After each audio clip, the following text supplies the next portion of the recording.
everyone, and welcome to the Culture Cast. I'm Chris Dashu, and I'm joined by my good friend. He is one half of the On Seagal podcast. I'm the other half, my good friend, Mr. Trevor Gumbel. Greetings. How are you, my friend? I'm good. This is the first time that you and I have done a podcast together in quite some time. January, I think, for both of us would be a pain in the ass of a month. I think that's putting it mildly for both of us. But we're here now. It's February, and you're here with me to kick off the first film of Noir Month, or Noir Viewer. I don't know. We're just going to call it Noir Month. I'm not really a noir guy. It's kind of one of my blind spots with cinema, so it's one of yours as well, so that's good to know.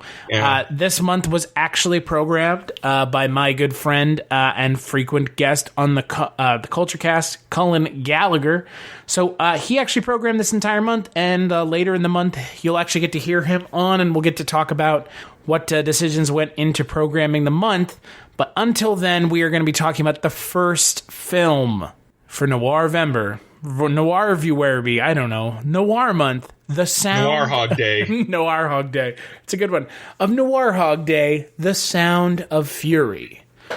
So, The Sound of Fury was released in 1950. It is directed by Cy Enfield. It stars Frank Lovejoy, Kathleen Ryan, Richard Carlson, and a very young, no glue sniffing Lloyd Bridges. I mean, we had to bring it up at some point because I would assume both of us, for the most part, our exposure to Lloyd Bridges is in a comedic spin, as opposed to this film where he plays a legitimate psychotic human being.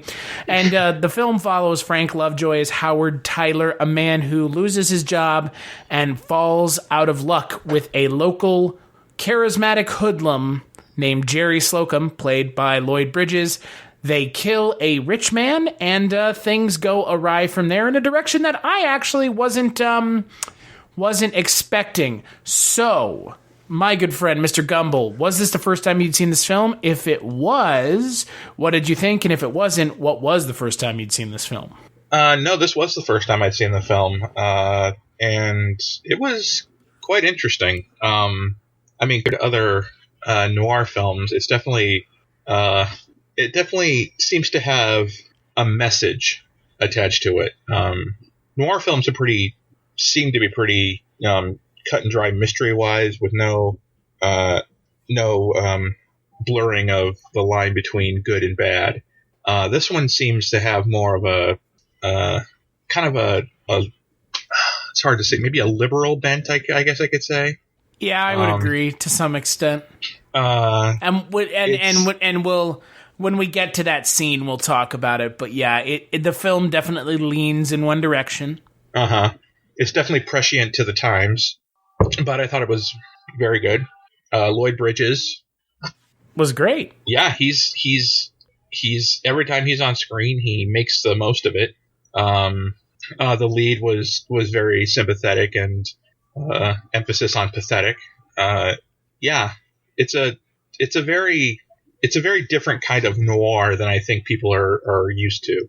So, like yourself, this is my first time, sitting down to watch the film. Like you mentioned, it is very different from what I would consider to be noir, or I guess what assume noir is. I mean, my expectations going into this film were completely dashed within the first about 20 minutes when I realized this is not going to be the kind of film that I'm expecting, which is nothing wrong with that, because frankly, again, this film really subverted my expectations in a lot of ways, especially with, like you've already kind of mentioned, how it approaches the subject material. I mean, we can't stress enough, there's a lot of history surrounding this film. This is the first time on the podcast we're going to be talking about a film that was directed by someone who was named a communist by the House Un-American Activities Committee. And Cy Enfield was actually blacklisted, and he left the United States in 1953, 3 years after this movie came out, to go to the UK, where he lived for the rest of his life. So this is a first in a lot of ways for the podcast. But to your point, Trevor, the thing about this film is it feels like a film that could have been made today. Exactly. The subject material and the way that it handles it, I think, is very interesting, and it's, you know, it speaks to a lot of things that are going on right now, you know, class divides, you know, the justice system maybe not working the way it's supposed to. Mob mentality. Yeah. You know, mob mentality is a huge thing given what we saw, you know, less than a month ago now in our nation's capital. For those Americans listening and those who aren't Americans, it was horrifying, I can guarantee you. And I'm speaking for Trevor and I, because I know for a fact Trevor doesn't have a different opinion than I do. No, I don't. No. Yeah, we're both proud Americans here, and proud Americans don't storm the nation's capital. No. But I you know, I will tell you, like you said, Trevor, there is a lot in this movie that's going on that made me think of stuff that happened just recently, and I don't think Cullen intended, when he programmed this month, for this first film to be so prescient in its subject matter, but it ended up kind of working out that way. Yeah. But long answer to kind of a short question, I really like this movie. I feel like the ending is a little, ending's a little a little slapped together, a little half-dash. It kind of just ends. But other than that, I think it's a really interesting film. It is. It's a very interesting film. It definitely is a relatable film. It's definitely a film that, you're right, could be made today and still have the same message. It deals with, you know, a man down on his luck, desperate for work, and that's what's happening today. Millions and millions of people are on the unemployment line, desperate for any scrap of work they can get. And it kind of asks you, what lengths would you go to support your family? Well, and that's the thing, right? I mean, like you said, the Howard, you know, one half of this crime duo, that the Howard Tyler character, like you said, what is the lengths he's willing to go to support his family? And, well, the length that this character is willing to go to is he falls in with Lloyd Bridges' Jerry Slocum, who is a dastardly bastard of a character. I mean, he's a bastard. He is. Yeah, you know, he treats women poorly. He, you know, is a thief, an unrepentant thief. He murders a man in cold blood just because. You know, and there's this yin and yang sensibility to the characters of Howard and Jerry that are so interesting that, again, you don't really, you know, at least in a lot of the noir films that I've seen, there's not a lot of sympathetic leads, especially ones like Howard Tyler in this film, because Frank Lovejoy brings such a, like you said, he's a pathetic character. Yeah. He brings such an empathetic, you know, spin to the character that you truly feel for this guy.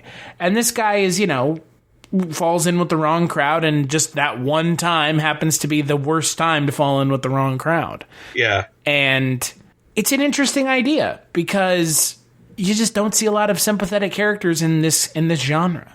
They're usually played more kind of hard-boiled, masculine kind of types. Like Jerry Slocum. Mm-hmm. And another interesting thing about the Jerry Slocum, it would have been so easy for the film to have him get caught up in this crime spree that he goes on with Jerry, but he's never comfortable with it. He's never he never becomes complacent in what he's doing. He's always thinking, you know what, this is not, you know, I shouldn't be doing this. I should be doing this. And he, you know, I mean, he even writes a note saying he didn't do it, and saying that he regrets what he did, and, you know, that this is what he deserves. And, you know, the other thing we haven't mentioned yet, and I know we're going to talk about it, you know, even more as we kind of get farther down the road in this episode. Mm-hmm. The involvement of the media. Yeah. Because we didn't even bring this up at the top of the episode, but, you know, he writes this note, you know, Frank Lovejoy's character writes this note, essentially distancing himself from this crime that him and Lloyd Bridges commit. And again, it's pretty much just Lloyd Bridges killing this guy. I mean, Lloyd Bridges is the only one who kills him. Yeah. But, you know, he's still an accessory to it because he's there and he watches him do it and he doesn't stop him. Mm-hmm. So, you know, he writes this note essentially saying, you know, hey, my wife, forget about me. you know, I was there, I'm part of this, whether or not you want to believe it, I'm part of this, and I deserve whatever's coming to me. And, you know, he's very repentant. Yeah, he really is. And then you have the character of the journalist, Gil Stanton, played by Richard Carlson, who has been whipping these people into a frenzy about how these, you know, men need to die and how the justice system's going to fail. And, one of them may walk free. And, you know, he's utilizing his position in the media to change the way the public's opinion is and push the public in a direction that ends up becoming a lynch mob, a literal lynch mob, where they brutally lynch these two men who are, I mean, you know, you see them commit the crime on screen, so you know that they're guilty. But again, that's not the point. And it's interesting because, again, the way the film approaches the media is not in a sympathetic light. No. The way the film approaches the justice system, I think, is in a more sympathetic light, but it still calls into question, you know, the justice system, I think, at large. Yeah. But there's a lot to unpack here. Mm-hmm. I mean, well, on one hand, I mean, the journalist wants to sell papers. He wants to, you know, get noticed. But on the other hand, I think he wants to be taken seriously. And I think he figures the way to do that is to be kind of this hard-nosed, truth-telling, you know, rebel of the media. You know, he thinks he's this, like outcast. You know, he's like not like all the other journalists. He wants to get to the truth, and you know, no matter who gets hurt. And he gets what he wants in the end, ultimately. Yeah, but to what cost? Well, I mean, the cost is 2 people die, and I mean that's what that's what the sheriff says. The sheriff essentially says, like, "Are you happy? Did is this what you wanted?" Yeah. Like, you know, look at your this is what happens when your tactics, you know, come to fruition. This is it. I mean, well, he's even warned before this happens that the words have power, and you know, it's. I mean, there's a psychologist character in the film who repeatedly warns him about what he writes and how he writes it and what he's coming across when he writes it, telling him, you know, sometimes this can be dangerous. You know, you could get someone hurt. And I like that character because that character doesn't feel like he's from this movie. No, he feels like he's from a different movie. I'm like, I kept thinking, like, it's kind of random for a journalist to be hanging out with a psychologist. And unless he's literally there to provide a counter argument, which is all he's there for. I mean, he's not even really a character. You know, Renzo Sassano plays this Dr. Simone character, and he's not a character. He's literally just there to be a counterpoint to any time Gil Stanton's talking about something. Well, and plus he always takes him with him to the scene of the crime when he has to write about it. And I'm thinking to myself, I'm not sure any journalist would do that. I mean, I can understand maybe a policeman bringing a psychiatrist or something to the scene of a crime to analyze something, but not a reporter. But I mean, he did offer a nice countermeasure to the line of thinking that the journalist was on in the film.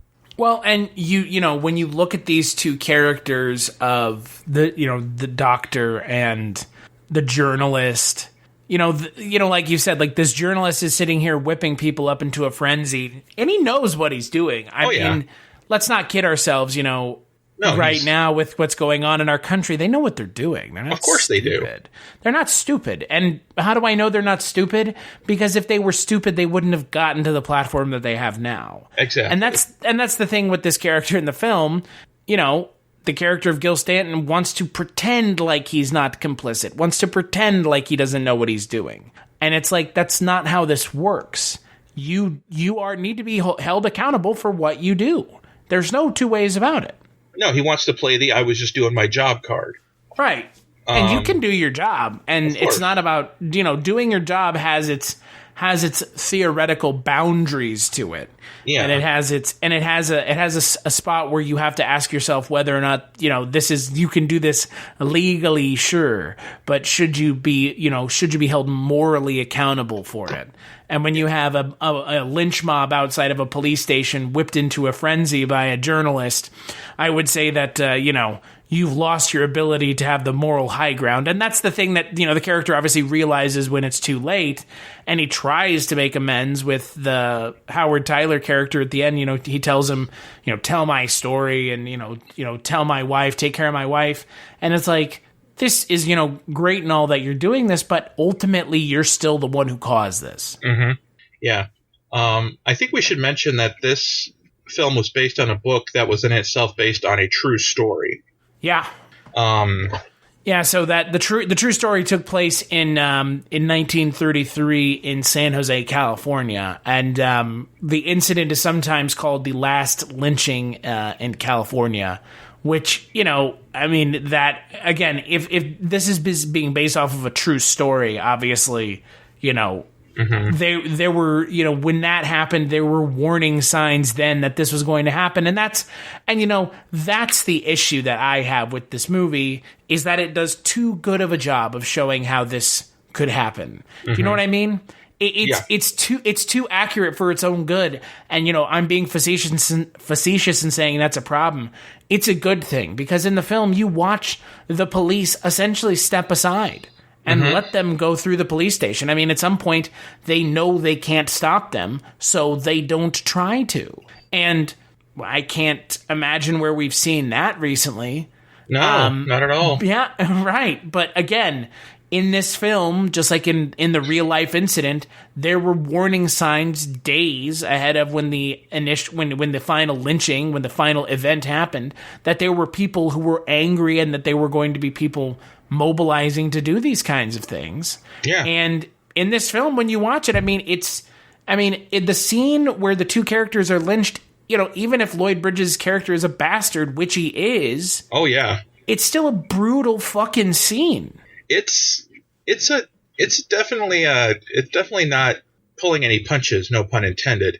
You don't actually see them getting lynched per se, but I mean, it leaves nothing to the imagination of what's going to happen to them.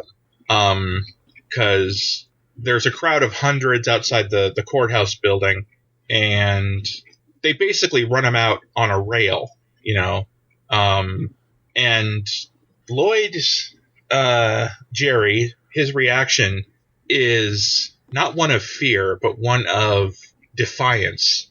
Kind of the come and get me mentality, kind of he wants to fight till the very end, which I think more to the point kind of solidifies his character as kind of batshit insane. Totally reprehensible. He is reprehensible. Very. I mean, the film's, secondary title of Try and Get Me is a rallying cry that Lloyd Bridges' character is screaming in the jail cell while he's grabbing the bars and twisting himself and contorting himself on him like he's going fucking crazy, like he's being electrocuted with 10,000 volts. Yeah, and he's just moving and shaking and screaming and yelling and going nuts. I mean, he is crazy. Yeah, he's terrifying. But in the first couple scenes, he's actually semi-charming. That very quickly fades away.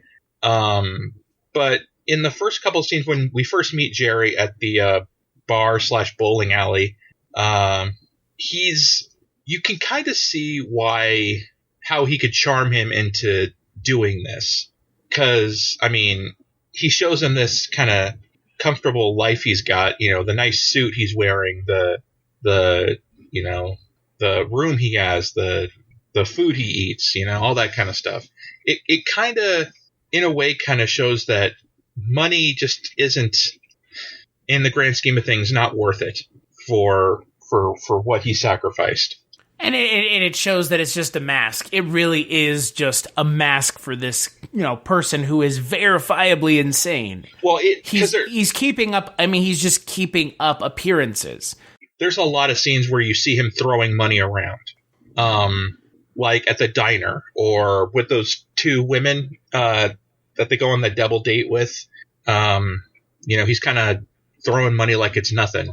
And, you kind of think, what's it worth? Because, a man's life has been taken. And, I don't blame Howard for what happened. I don't blame, because wouldn't the guilt get to you as well? Well, that's the question, right?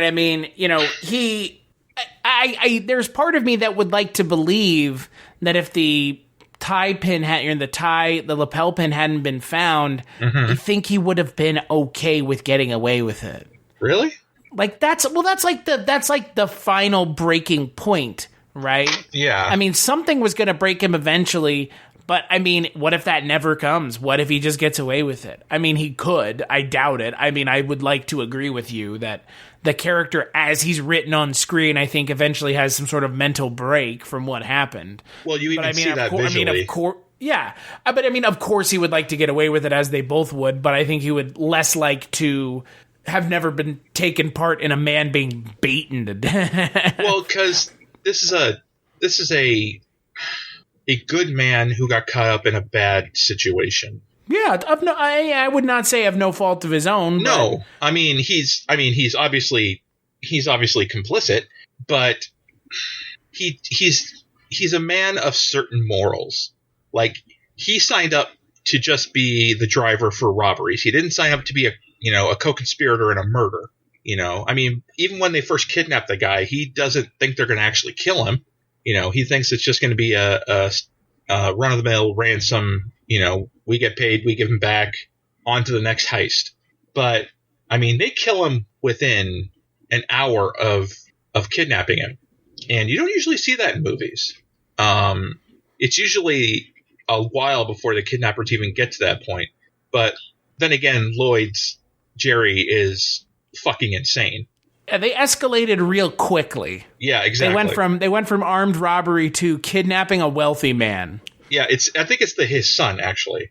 I believe the son of a wealthy man. I'm not sure. I think it's the son of a wealthy man, because that's why they asked for the money. But I could be wrong.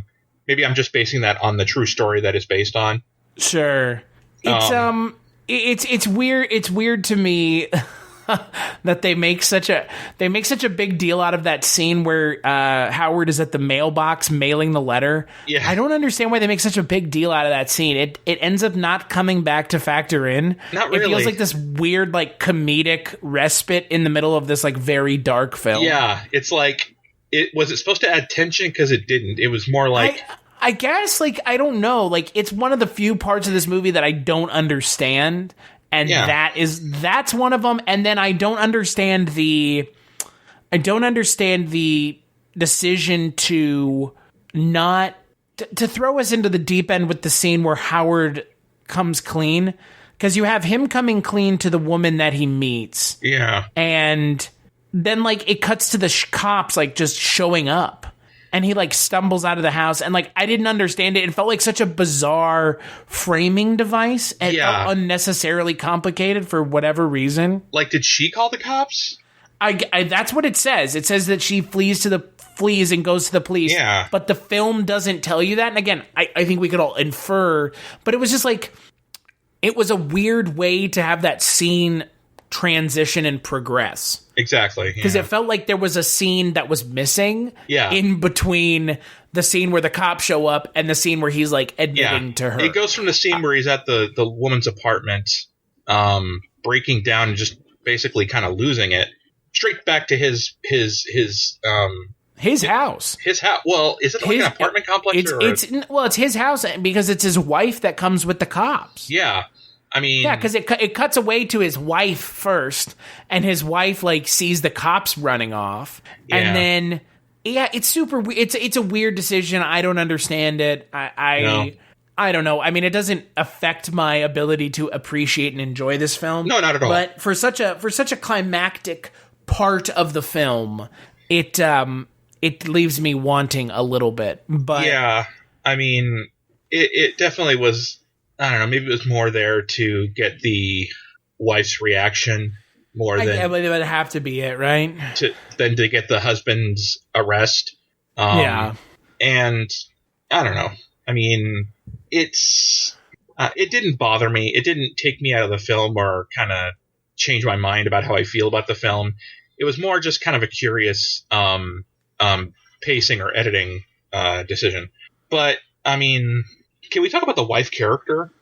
What about the wife character? Yeah, there's not much to her, is there? Well, I mean, there's not much to any of the female characters in the film, frankly. Well, I mean, they exist to be plot. They exist to be plot devices. That's one complaint I have, is they're all played very melodramatically.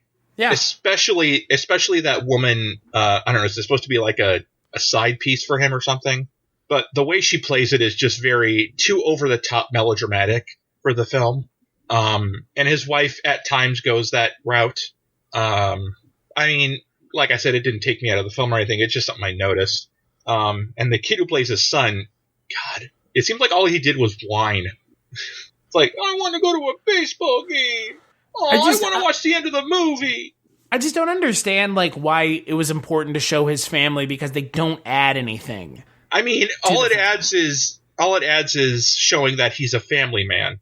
But my point is, like, that's it, right? Like, there's nothing else. It really could have shown more of a toll that it took on a family. Because right. It seems his wife. I mean, granted, she doesn't know what he's doing, but she kind of just accepts the lie pretty easily. Yeah. I mean, yeah, you mean well, and then she not only accepts the lie, but then she comes up with a counter lie to the lie. Yeah. I mean, he comes home at 6 a.m. in the morning because he drops that woman off and then goes home. Wait, hold on. That's another thing did he go home before he came back to that woman's house? I didn't understand. Yeah, that factors back into this weird admission of guilt scene. I forgot about that too. He just shows back up. It's he was he driving around for an interminable amount of time? Yeah, that confused me. It's like, oh, is he home? I mean, no, that's the same woman. What is he doing there now? Oy, okay. I guess we're here then. Are there scenes missing? Well, and again, you have this character who goes away for a unknown amount of time, comes back, and then all of a sudden he's admitting what he did. And it's like there's a weird flow to those scenes. Mm-hmm. And I'm not a huge fan of doing something like that and then it not having a specific payoff. Yeah. I thought that there was going to be something, more important than happened with it. Obviously nothing did happen. Did you notice the bookend of the film? The bookends of the film? It starts off with a street preacher, and doesn't it end with the street preacher or something like that? Well, and the street preacher's screaming about the wicked and how the wicked are punished. Yeah, and I think, doesn't that kind of go into the film? Yeah, it's basically like Crime and Punishment. Yeah, that's how the film opens, and then look, it's very heavy-handed that obviously if you have a character doing some sort of preaching sermon in the opening of your film, it's going to relate to what's going on in the film in some form or fashion, be it directly or some sort of associated quote or homily about what's going on in the film or foreshadowing. So it did kind of force the okay, we get it. There's bad people. It's a little heavy-handed. I mean, look, the film is pretty heavy-handed, I think, in general, but I also think with this subject material, it's okay to be heavy-handed. I mean, maybe don't overdo it, but I mean, again, you have a character who's a journalist who's writing these things, so you're following the journalist. Mm-hmm. You have another character who's a doctor who is, psychoanalyzing the situation. The film is insanely heavy-handed, but it works in spite of that in a way. Yeah. But I don't think there's any way to argue that this film's not heavy-handed because it is insanely heavy. Oh, incredibly heavy-handed. I mean, it's when I say it's a liberal bias, it really is, because the journalist even talks at the end like he's asking for mercy for Lloyd Bridges' character, when in every single other film, Lloyd's character would have been a remorseless killer. Well, he is. He's a remorseless killer, but they wouldn't ask you for sympathy. And I was thinking to myself, wait, you're even asking me to sympathize with Jerry, the killer, the psychopath, and you're asking me to not root for the crowd to just kick the shit out of him? And I guess that's the point of the film, is that it makes you kind of put yourself in the situation of, would you be part of that crowd? No, no. And, that's the thing. Look, a lot of us have asked ourselves that question about real life things. And, where, that's the thing, you see at the end of the film, he says, we're not going to let them forget that they did this. Mm-hmm. And, again, not to bleed this into real life, but you're seeing that now. Yeah. And that the people in real life and the people in the film both had what they would believe to be righteous intentions, and those righteous intentions weren't so righteous in so many ways. And this film makes the point, and I think I 100% agree, as I'm sure you do. If you do something like this, say going into a police station and hauling a man out to be hung, in the town square, you need to be held accountable for your actions. Do I think what they did to Jerry Slocum's character is right or wrong? That's not the question. Morality is not, morality and legality are often not interminatively, they're not always linked together. They can be, but they don't necessarily have to be. And, my opinion on what happened to him aside, they broke the law and they have to stand, and face the punishment of their crimes. And I think that, like you said, this film takes a pretty heavy-handed stance on that, too. It's very clear in its feelings and stances on what I would consider to be a hot-button issue, because vigilantism kind of bleeds a little bit into capital punishment in a way, because, if you don't feel like the system's working for you and it's not going to give the person who's being punished the kind of punishment you believe they deserve, the only other option's vigilantism. Well, and so it's interesting that this film kind of not only addresses that topic, but also has it comes down in one camp. It doesn't toe the line. Well, there are times where there are movies where vigilantism is seen as like something to root for and something that an audience can really get behind, like the Death Wish films or the Punisher films, or something like that, where you kind of root for the character to get the bad guys and get what's coming to them. But this film asks you more to take a step back and think to yourself, why is that more just than letting them get their day in court? And it's a good question, because I enjoy films like Death Wish and The Punisher and stuff like things like that, but there are times where you have to stop and think, why is this better than letting the justice system run its course? And there are consequences to taking the law into your own hands. And even though this film doesn't necessarily show the consequences, it implies there are consequences, because it ends very abruptly. It ends with them hauling them out of the courthouse and cuts to credits. Yeah, you don't get to see it. No. Which is okay. I think that's okay. I think that would have been too much, I think, if they'd shown it. Well, yeah, the end, like I mentioned at the top of this, I think the ending of the film is a tad abrupt. I think that abruptness works. You have that scene where they say, hey, look, we're not going to let them, get away with this. We're going to make them remember what happened. And that's important. It's really important, because what's the point of making sure that the people who do these things are punished? It's so that it doesn't happen again. Yeah. Because if nobody gets punished, then people continue to do it. And you know what doesn't happen in this country very often anymore, Trevor? What's that? People being lynched out of prisons. Yeah. The only time you really hear about lynchings is when it has to do with racist hate crimes, cocksuckers. Hate crimes. Yeah. It's only hate crimes. Yeah, you don't hear about it when it comes to vigilantism, justice, like crowds wanting to, because in the past 71 years since this movie was released, there have been so many killers, so many people worse than those two, and you don't really hear about the mob showing up at the courthouse wanting to run them out on a rail and take law into their own hands. It's mostly, you mostly just watch on television and hope for the justice system to work. There's a line in the film during the mob scene where a lady says, "We're just going to save the taxpayers some money and do it ourselves," or something like that. You remember that line? Oh, yeah.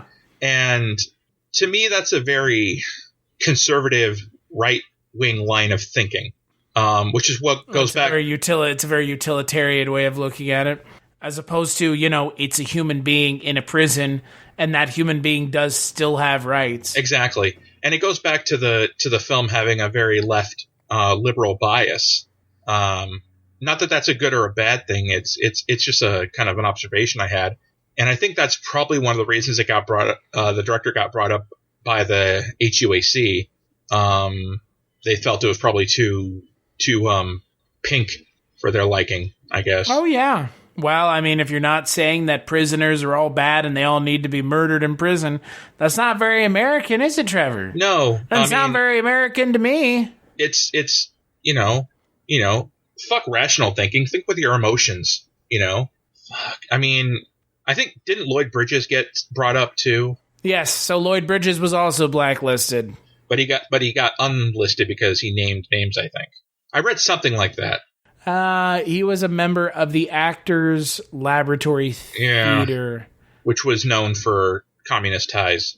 Yeah. I guess. Which in and of itself is fucking insane. All of this is fucking insane. Can we talk about how fucking insane it is that there were, things in this country that were, modern day witch hunts that were taking place as recently as 80 years ago? Like, get the fuck. I mean, it was Joe McCarthy showing what a big dick he has. Yeah. Or a little dick in his case. Well, true. I mean, he was compensating for something. Yeah. I mean, he's bringing people to the HUAC's trials, wasting millions and millions of taxpayer money for something that led nowhere. It went nowhere. Money. It went nowhere. Like you said, wasting taxpayer money, though. Yeah. That's all they care about is taxpayers, but yet they're okay with wasting taxpayer money. Yeah. I mean, weird. But what happened with it? What came of it? Nothing. It's looked upon as a stain on this country. It is a stain on the country. Oh yeah, it is. I mean, Arthur Miller wrote The Crucible as a it's an analogy for what was happening. Exactly. And I do want to say though, everything that the film addresses aside, can we talk about how good Lloyd fucking Bridges is? Oh, he's amazing. But he's incredible. I did not know how good Lloyd Bridges was until I saw this movie. You know what I mean? Like, I knew that he was good at being in Hot Shots and in Airplane. Yeah. But similarly to Leslie Nielsen, this man has a career long before he's being used in 80s comedies because it's subverting the expectation of the kind of role that he's in. And he is terrific. Oh, yeah. He's real good. Well, just within the span of the 10 minutes of the first time you meet him, he goes from charming to a real bastard, like that. He just on a dime. And it's believable, You believe it because he's so fucking good in this movie. You kind of you want to see more of Lloyd Bridges' character, but I think there's enough Lloyd Bridges. There's not too much. There's not too little. I mean, it gets the character across pretty well. I mean, well, it's one of those characters that relies on being used very sparingly because if he were on screen a lot, it would be way too much. It would be kind of almost comical. It's like, okay, well, I mean, that's why you don't have Hannibal Lecter on screen a lot. I mean, you have a lot of the classic menacing villains, unhinged villains aren't on screen a lot because less is more. And this character is a perfect example of that. He's a sociopath. I mean, he's crazy. He's absolutely a real bastard. Insane. He treats women like shit. Murders a man in cold blood for literally nothing. No reason. There's no motive for him to kill him. Because they were trying to get money for his ransom, and he just kills him instead. Yeah, which goes to show how not well thought out this plan was in Lloyd Bridges' head. He didn't think about the consequences of leaving the fucking car there for the worker to find. I mean, really? Sloppy job. Yeah, it's an interesting performance. It's an interesting performance because because like you said, I mean, there is this like air of professionalism to this character. He dresses super nice in these nice suits, and he throws around money like crazy. But yeah, then he gets caught for the most mundane of reasons, because their car. The car that they were using was out in the open, and oh, by the way, his partner ratted him out. But you would also think that he would know better than to get involved with someone who's a fucking family man who can't hack it. Yeah. I mean, if you had any other small-time actual 2-bit criminal with you, Lloyd Bridges, you would have never gotten caught because your actual partner wouldn't have ratted you out. But he equated desperation with loyalty. Yeah. He thought, this man is so desperate, there's no way he's going to crack. He needs the money. He's going to do anything for it. And no, that's not the case. No, it goes back to emotional thinking versus rational thinking.